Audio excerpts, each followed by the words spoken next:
আসসালামু আলাইকুম। এই মুহূর্তে আমি আছি নাটেশ্বর আর মাঠে আসছি খেলা দেখার জন্য। এমআই রাহুল ফুটবল একাডেমির খেলা। আমার সুমন মামু যে একাডেমির কোচ হিসেবে আছেন, দায়িত্বে আছেন, ওই একাডেমির খেলা দেখার জন্য আসছি মাঠে। আজকে অত্যন্ত সুন্দর লিগের খেলা চলছে।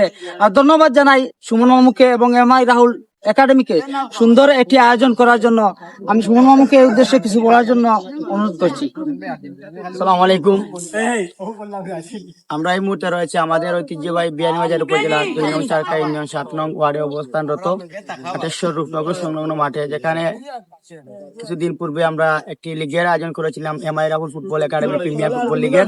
তো আজকে এখানে প্রতিটি দলই দুটি ম্যাচ করে সম্পূর্ণ হবে এবং অনেক ভালো একটা লিগ হচ্ছে। আর আগামীতে এই মাঠে আমরা একটা টুর্নামেন্ট করব এই একাডেমিকে নিয়েই, যেহেতু আমাদের একাডেমির ৬টি টিম রয়েছে, 3টি টিম হবে আমাদের একাডেমি, 3টি টিম বাইরে আমরা ইনভাইট করে এনে একটি বড় লিগ হবে। তো কাসর আমাকে ধন্যবাদ জানাই আজকে আমাদের মাঠে আসার জন্য এবং আমার পাশে রয়েছে রিপ্লু।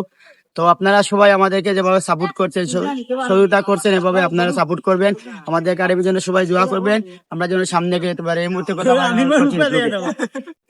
আসসালামু আলাইকুম। বিশেষ করে ধন্যবাদ জানাই এমআই রাহুল ফুটবল একাডেমির সম্মানিত চেয়ারম্যান মাসুদুল্লাহ রাহুল ভাইকে, আমাদেরকে একটা একাডেমি করে দেওয়ার কারণে আমরা সুন্দরভাবে খেলাধুলা করতে পারি। পাশাপাশি ধন্যবাদ জানাই আমরা সুমন ভাইরে, কাউসার ভাই। সুমন ভাই আপনারা জানেন রেজিস্ট্রেশনের আগ থেকে প্রথম যে দিন থেকে জয়েন করছেন সুমন ভাই, পরিশ্রম করা এখন পর্যন্ত দিন রাত পরিশ্রম করা শুধু ফুটবল যারা খেলরা তারা লাগে। আর আজকে কাউসার ভাই আছেন, কাউসার ভাইরও ধন্যবাদ জানাইয়া আমরা একাডেমির আজকে খেলা দেখা তাইছো। তো আবারও সবরে ধন্যবাদ জানাইয়া আমার বক্তব্য ওখানে শেষ। আসসালামু আলাইকুম। ধন্যবাদ দুজন রে। আর লিগ যেন সুন্দর মতো শেষ হয়, এখান থেকে যেন ভালো ভালো প্লেয়ার বার হয়ে আইতে পারেন, সাত তাজের মতো ও শুভকামনা থাকলো। ধন্যবাদ।